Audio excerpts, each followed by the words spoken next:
All right. Good morning, everyone, or good day. No, I don't know in what time you will be seeing this video. So, good morning and good afternoon.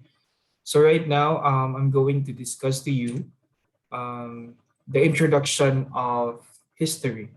Okay.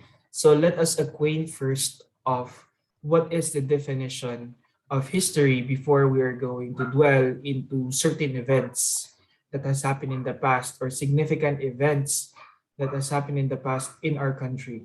Okay. So, let's start with the definition first. Okay.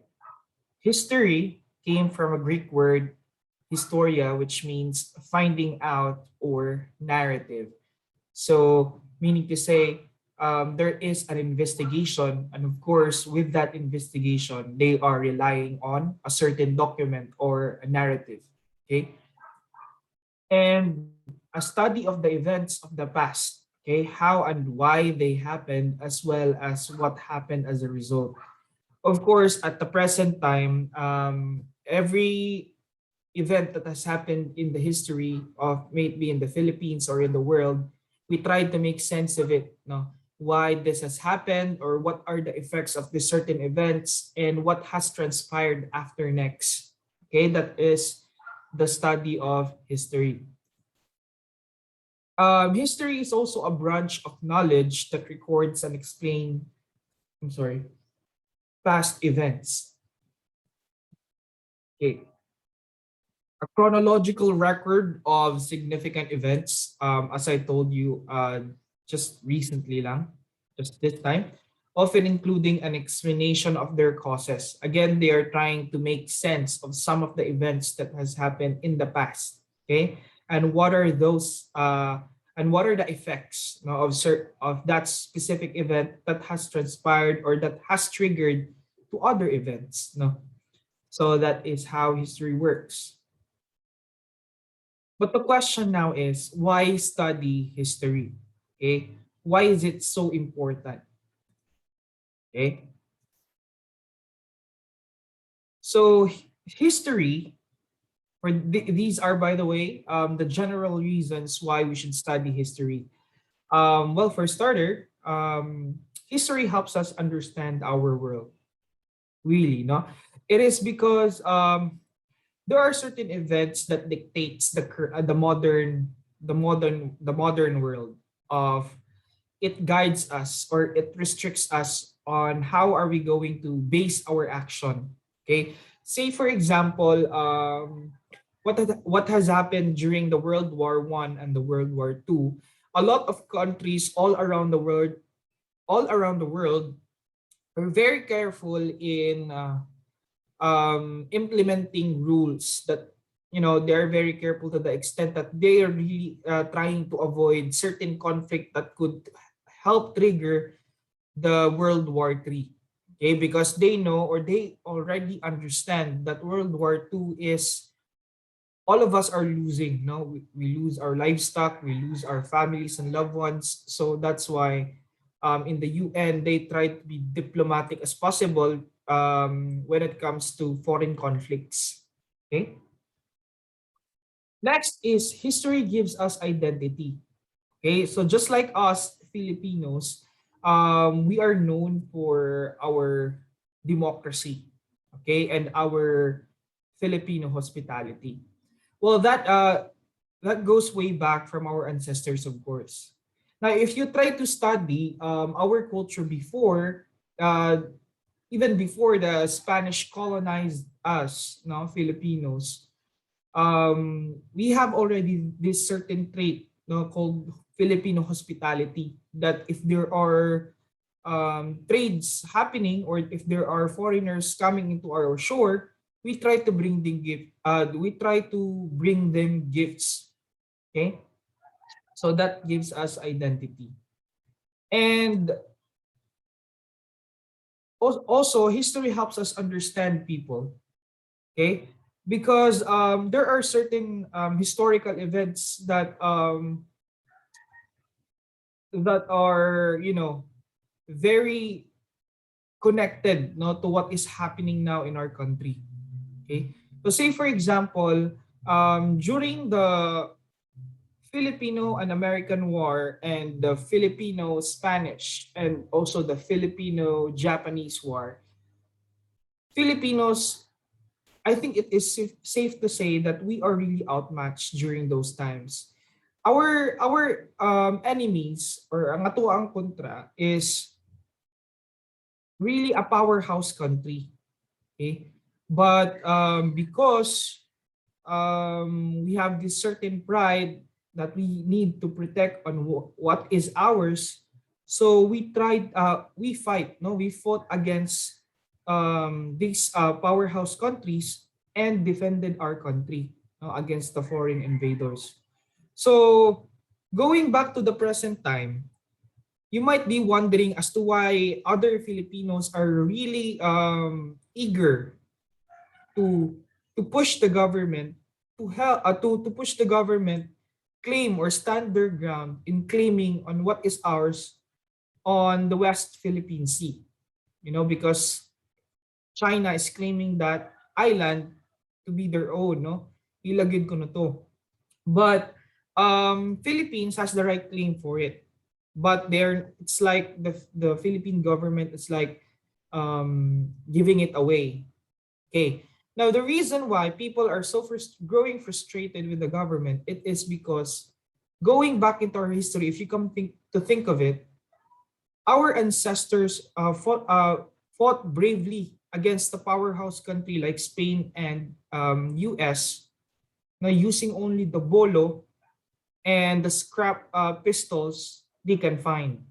Okay, so with that, no, they fought every inch or every piece of this land just to make it ours again. But here you are in the modern world, no, trying to give it away or not doing anything about it. Okay, so it will give you an understanding of how people give so much importance into that certain issue. Okay, and for the next one, those that study and understand history become good citizens. Again, because if you study good history, you will become more socially aware. Okay, you say socially aware, you will not grow so ignorant about the social or the societal issues because you know that this has already happened in the past and you will not be fooled again. So something like that. Okay. All right. So let's proceed with the next slide. So the question now is what counts as history? Okay. So traditional historians live with the mantra of this one. No, history is equivalent to a certain document or a certain narrative. Now, if you're going to look back on the definition of history, it came from the Greek word historia, a narrative. No, there is a word narrative there. I forgot now what history means in Greek words. In Greek word rather. Okay, I think you just go back. Okay, finding out or narrative. So there you go. So this is what the traditional historians do. No, that history is equivalent to a certain document. So meaning to say, if you are not accounted or that certain event is not accounted or documented, then meaning to say that certain event did not really exist or no one will believe you it exists. Okay, it means that unless a written document can prove a certain historical event, then it cannot be considered as an historical fact. Okay. All right, let me just proceed this one. But as any other academic discipline, history progressed and opened to the possibility of valid historical sources. So meaning to say that was before. So now we do not rely only on historical document or a certain document to prove that this certain event really happened in the past. Of course, because of the development, no, historical sources were no longer limited to written documents. Okay. So history is limited. Why is it limited? Okay, it will become limited. It is because now of the certain idea that history really relies on a certain document, okay, or a certain historical record. So restricting historical evidence as exclusively written is also discrimination against social classes who were not recorded in paper. Okay, so if you come to think of it, what about no? How about the peasant families or indigenous groups who were not given much thought about being registered to government records? And thus, the absence of written documents about them mean that they were people of no history or past, or did they even existed? No, so that will be the question if we are going to strictly follow the document is equivalent to history. So the loophole of history caused the development of certain historical or caused the progress or they're trying to figure out how they can solve the problem. Okay, so because of that, archaeologists, linguists, and scientists came. Okay, so archaeologists, historians can use artifacts to study ancient civilizations. So just like the tools that we are using before, like the spear, no, like the pats, the bowls, um, what else? Like their weapons, their gardening tools, no, something like that. So for the linguist, they can be helpful in tracing historical evolutions by studying language, because there are some languages that are written in scriptures or in stones that are language that are non-existent, no, at the present time, no, meaning to say no one speaks the tongue, no, only the linguist can maybe try to understand what is written in the scriptures. Now, even scientists help study in the past through analyzing genetic and DNA patterns of human societies.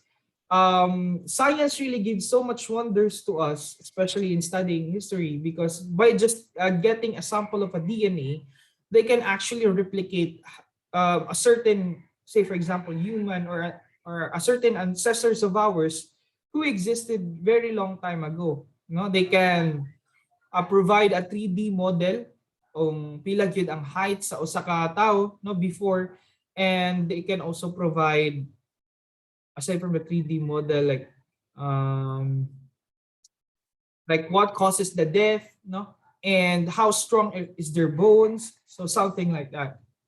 Okay, and so we're going to talk about now historical sources. So with the past as history subject matter, the historian's most important tools are historical sources.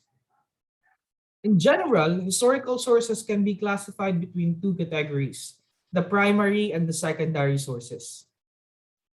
So the primary sources are those sources produced at the same time as the event, okay? Period or subject being studied. Okay, remember this. This is the most um,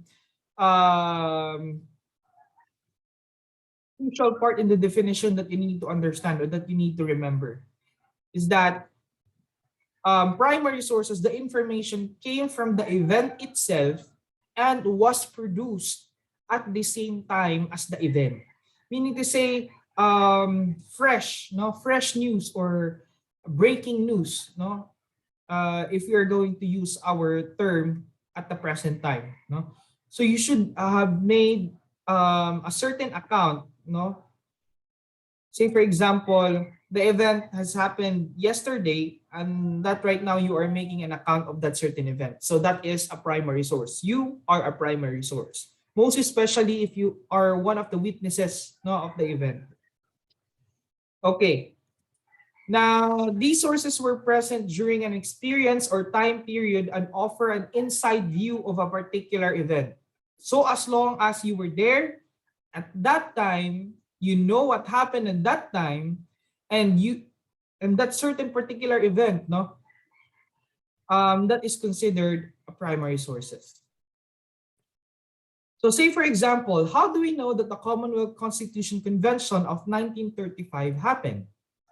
Because of the news clippings. News, were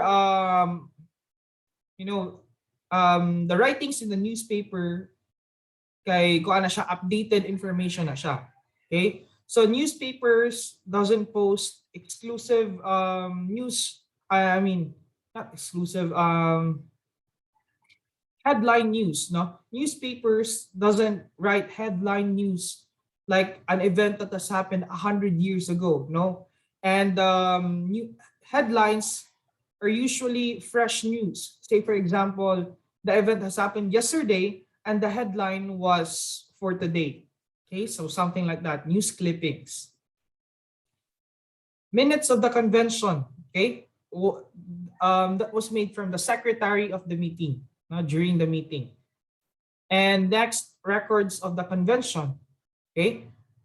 Like a certain video recordings. And draft of the constitution, their output. And the photographs during the signing. And the Philippine Commission reports of the U.S. commissioners. So there are a lot, meaning to say, if you're going to evaluate this, this information were produced at the same time. They were produced at the same time on that's right after the event has transpired.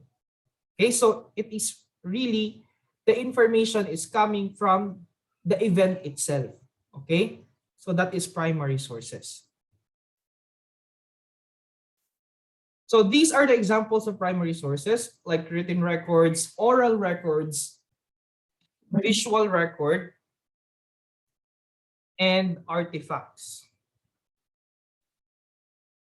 Okay, for the secondary sources, these sources are one or more steps removed from the event. Okay, secondary sources may have pictures, quotes, or graphics of primary sources in them. So what is the difference is, again, the primary sources, the information came from the event, and the account or the documentation happened almost at the same time as the event. Okay, meaning fresh news, and the certain person who was making the primary source is maybe an eyewitness, or he knows what is an inside view of that certain event. Okay, again, the information came from the event itself, and the secondary sources, the information from the secondary sources came from the primary source. Okay, so simple ra gid na. Again, atong balikon, primary came from the event itself, the information came from the event itself, and the secondary sources, the information came from the primary source.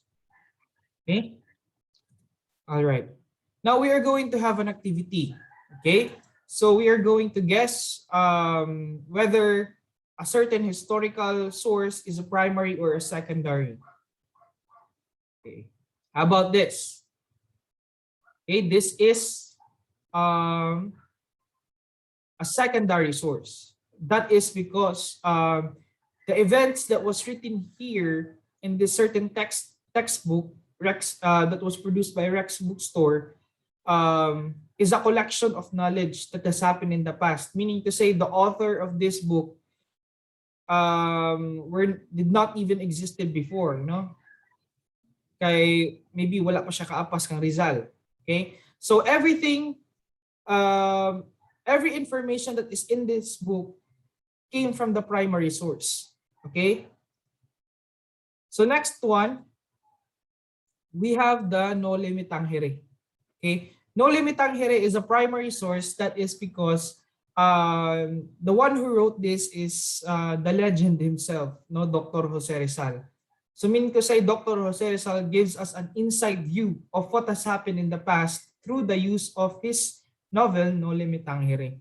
Okay? And it came from Rizal himself. So meaning to say, whatever words Rizal wrote there in Noli Me Tangere, we can still read it, even until now. It gives us a first-hand experience of what has of what Rizal think of the Philippine society before because of the Spaniards, no?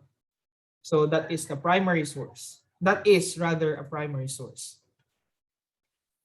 And this one, encyclopedia, is a secondary source.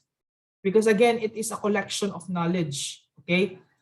Information that came from different authors, that came from different researches, okay? And was summarized or was put into one book, no? Mo na siya ang encyclopedia. So the information here from the encyclopedia came from the primary source. How about letters? Primary or secondary? It is primary source. That is because, again, the one who wrote this is a person who is sharing a certain experience, his own, no, his own certain experience, and sharing it to the other person. So meaning to say, it did not, it offered an inside view. The documentation happened as the same as the event, almost at the same time as the event, no? So that is a primary source. How about the sculpture? Primary or secondary? Okay, the answer is primary. Okay, that is because nothing is changed actually, no? The way the artist sculpt the hair, or the way the artist formed the face of a certain sculpture, it will not change over time, no? Um it it is going to be like the same, no, as before. And aside from that, no, the artist during this time produced this same as the event na he was inspired, or he was trying to model a certain person, no? Kumuha siya. How about the speech of our President Duterte? Primary or secondary? Is primary. That is because whatever Duterte is saying in front of us, we perceive it as his own speech or his own words. Okay, so considering that Rodrigo Duterte has his own writers, no, but the one who's speaking in front is still Rodrigo Duterte. It's not his writers. And aside from that, speech or oral records is considered as primary source. How about this one? Introduction to Philippine history. Primary or secondary?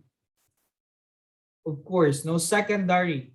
Just like the first example that I gave you, the Lives and Works of Rizal by Rex Bookstore, if it is a book or a textbook, it is automatically secondary source, because again, textbook collects all the primary sources coming from different parts of the world to put it into one book, no? So that's why it is secondary source. How about this one, the map of the Philippines, primary or secondary? It is primary. Okay? So the explanation for this one, people in the past who tried to voyage around the Philippines just to make a survey, to draw maps and lines, no?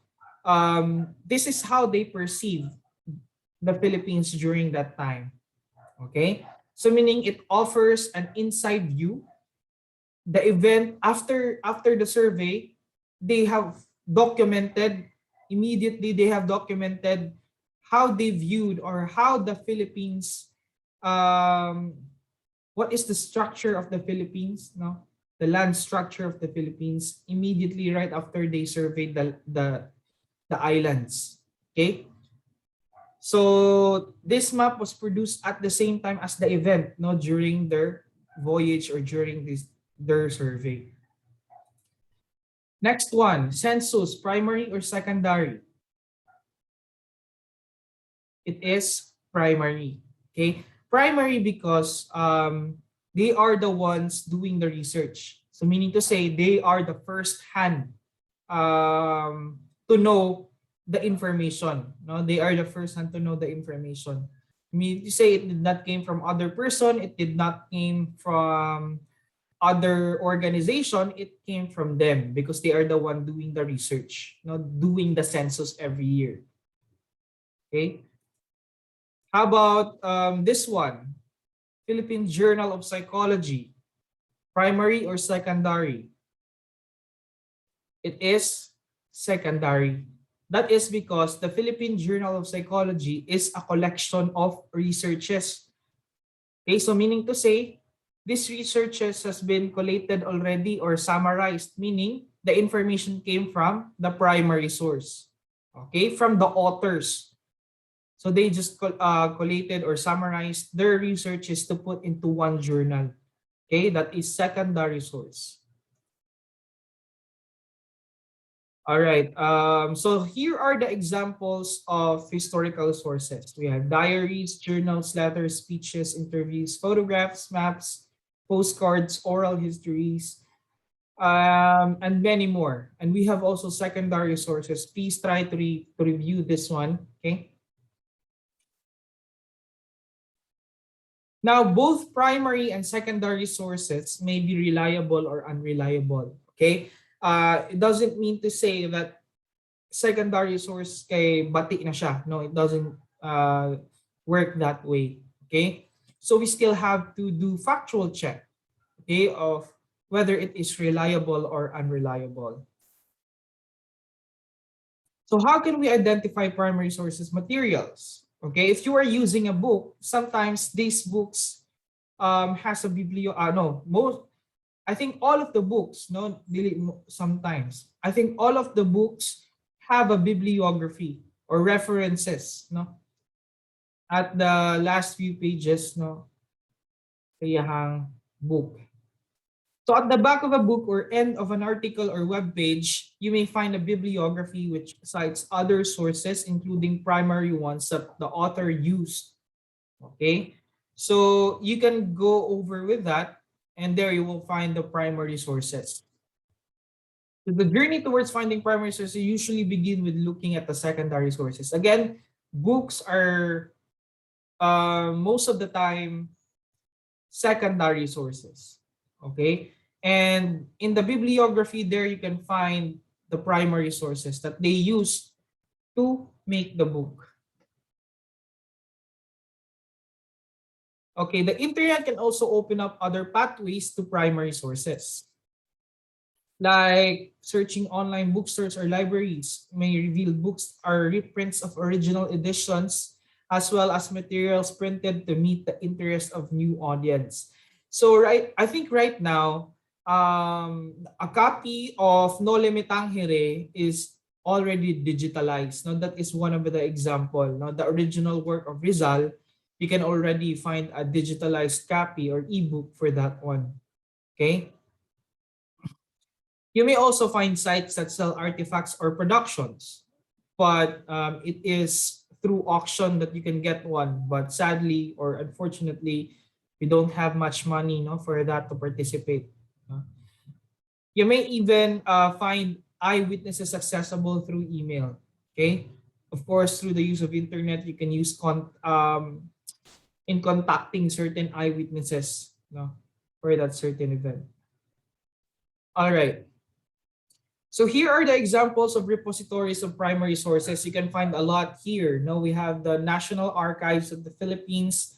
We also have National Library of the Philippines, the National Historical Commission of the Philippines, and the National Museum of the Philippines.